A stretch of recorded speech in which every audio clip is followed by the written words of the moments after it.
We're gonna go into the 4 key elements for strength training for soccer, and we're gonna start right now.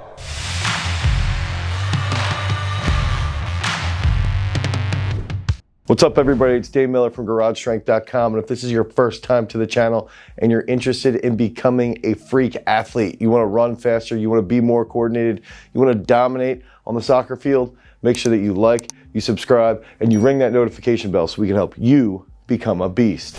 So some of the biggest issues that we've come across with soccer players is that their coaches are still stuck in the 80s. They're still telling their athletes, hey, you don't want to lift weights.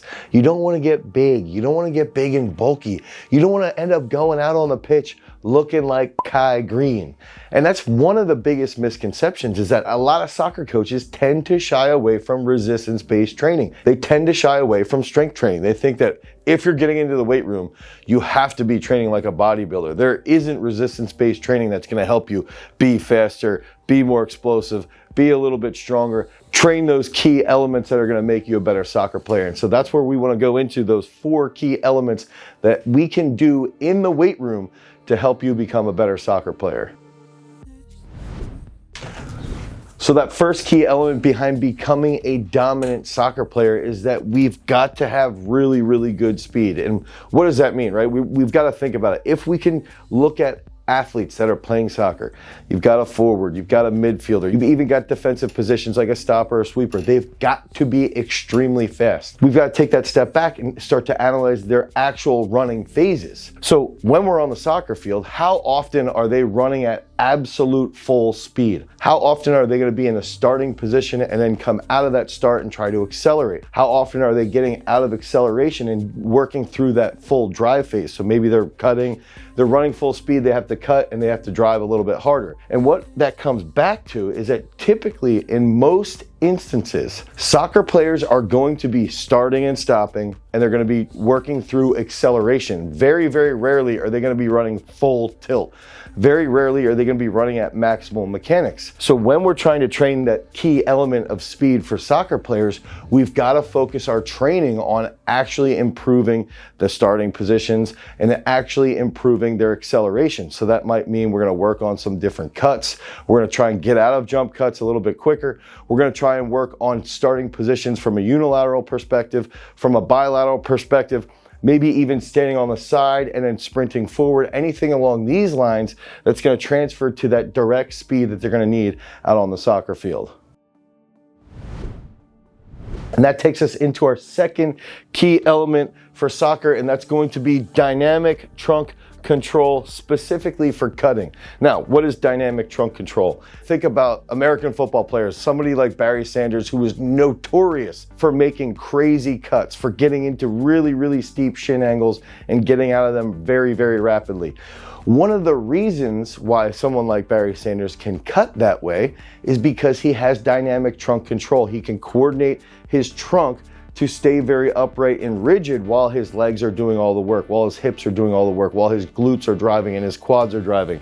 And so what we're talking about for a soccer perspective is that if you're running full speed, or if you're accelerating rapidly, or you're trying to read a play and you're not actually paying attention to what your footwork is doing, you have to have dynamic trunk control.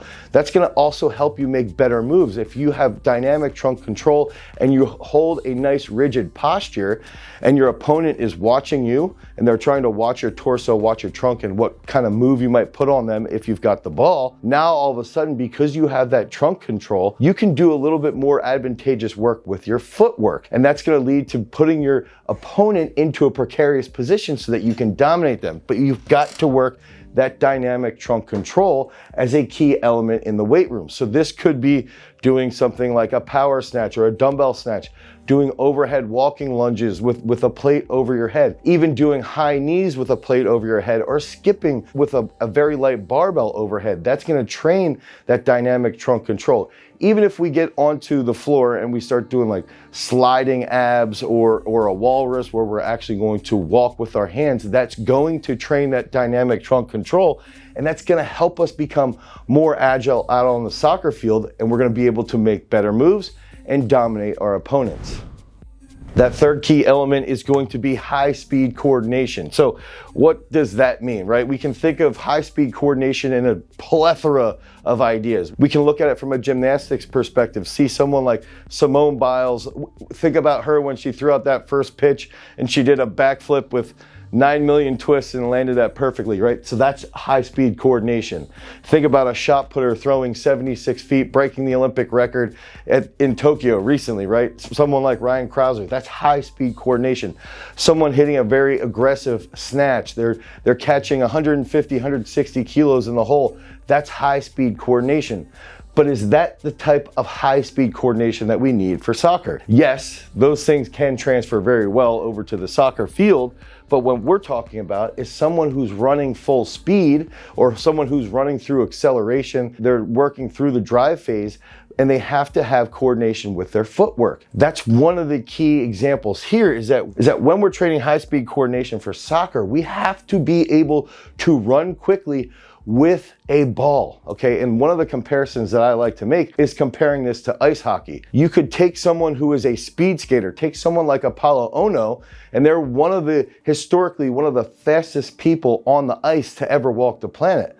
But he would be terrible in the sport of ice hockey because he doesn't have high-speed coordination with a puck. It's the same thing with soccer and with athletes that might be, someone like Noah Lyles or someone like Andre DeGrasse. They could train very, very well and they have very, very good speed, but they don't have that high-speed coordination that they need to have that footwork, to have that hand-foot coordination so that when they're running at that top-end speed or when they're running through acceleration, they can handle that. Think about Usain Bolt trying to play soccer, but he wasn't as coordinated at those top-end speeds. And so we've got to think about how can we do this? We can actually do agility drills with a soccer ball. We can do cutting drills with a soccer ball. We could even do plyometrics. And right after we do some plyometrics, we can do specific skill work that's technically oriented to help your body become more explosive, to help your body become rapidly coordinated while still training the skill of being an elite world-class soccer player. Finally, that last key element that we've got to focus on when we're training for soccer is strength endurance. This is a game that could be longer than 90 minutes. Each half is 45 minutes, so it's going to be a long period of time. There's a lot of starting and stopping over a very long period. So we have to have strength endurance so that we can prevent injuries. And what I like to think about with strength endurance is you can train this in the weight room. You can train this out on the soccer field when you're actually doing technical work. And a really good example would be someone who's an 800-meter runner. 800-meter runners are extremely fast. They're extremely fast. And they also have really, really good strength endurance. So someone like a midfielder might want to train more like an 800-meter runner. And that's where we're going to come into play is that some of the stuff that we're going to do in the weight room is we might do some single leg squats for sets of 15 to 20 reps. The load on the bar is going to be lighter, but we're still going to be under stress for a longer period of time. We might do long duration isometrics or maybe even sled work that's timed, like 5 minutes of pushing and pulling a sled. Now that's going to drastically increase our strength endurance. But because we have these 4 key elements as strength coaches, we have to understand when to put them into play. So we've got to know in our periodization, when are we going to be focusing on speed and how can we focus on dynamic trunk control and speed together? When are we going to focus on that high speed coordination and actually utilize strength endurance? Because we want to have soccer players that are extremely fast, extremely explosive, extremely aggressive, but also have that strength endurance so they're not petering out late in the game. And that's one of those key concepts here is that we don't need to run soccer players into the ground. We have other sports that we can use. We can look at rugby, we can look at American football and use those as examples of how we can train people to be a little bit more explosive, even a little bit bigger to a point, but still maintain that positive strength endurance. And that's where I want to go into that positional comparison is that one of the things that I see as a huge fault with strength coaches in the United States, specific to working with soccer players, is that they lack the knowledge or they lack the understanding of the game and how they can take a specific position and train it similar to a sport that they know. So I like to utilize American football. And one of the big things that I did was I sat there and we trained Penn State soccer player, one of the leading scorers of Penn State soccer history, Christian Slode, And the reason why Christian was so dominant was because we looked at him, he was a forward. So because he was a forward, we trained him similar to the way we would train a wide receiver in American football. And I think that's a key concept, is knowing every strength coach in the US is training football players, American football players. Now, when you bring in a soccer player, how can you make that comparison so it's easy to flip the switch? And that's where we're going to get into that positional comparison. So we've got forwards who are going to be training similar to wide receivers. And then we can get into the midfielders, right? So we want to see a midfielder who's got really, really good ground coverage. So think about someone in football, American football. Think about a free safety or a strong safety, maybe a slight bit smaller than a safety, but someone that has crazy lateral speed. They also are extremely athletic, and they are very, very fast, and they have really, really good endurance. And that's a really, really important concept here, is that making that comparison for strength coaches that don't typically work with soccer players, now they can look at this a little bit differently. Same with soccer coaches. Now, if we can look at this, you can sit there and start to train these positions specific to other sports that you might know really well as well. So let's head into the defensive work. You got a stopper, you got a sweeper. Train them similar to an outside linebacker. They've got to be a bit more of a bruiser. Okay, they still have to be extremely fast. Outside linebackers are absurdly quick, right? But now you get somebody who's on that defensive line, and they're also going to be a bit more aggressive, a bit more explosive. And then finally, I believe goalies should be trained exactly like middle linebackers. There's a lot of lateral movement. There's a lot of lateral movement that leads to forward movement, and they've got to be extremely explosive.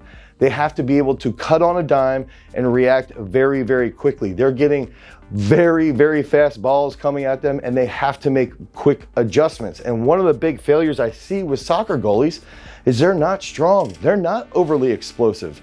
They don't react as quickly as they can. But the best guys in the world do that. And that's where we've got to look at that. I even believe you could take a goalie, train them as a linebacker, then use reaction drills with badminton, with tennis, and even with soccer balls, where you're kicking them at them blindly, and now all of a sudden you can drastically improve those key aspects behind goalie-based training. But the most important factor here is understanding those 4 key elements, trying to make those comparisons here with the positions, and how you can train those 4 key elements to optimize your strength training for soccer. If you need help with your programming specifically for strength training for soccer, you can click on the link down below, head over to garagestrength.com, and we have a 12-week program specifically designed to help soccer players dominate out on the pitch. And if you want more content around soccer-based training, click on this card right here. Until next time, guys, peace.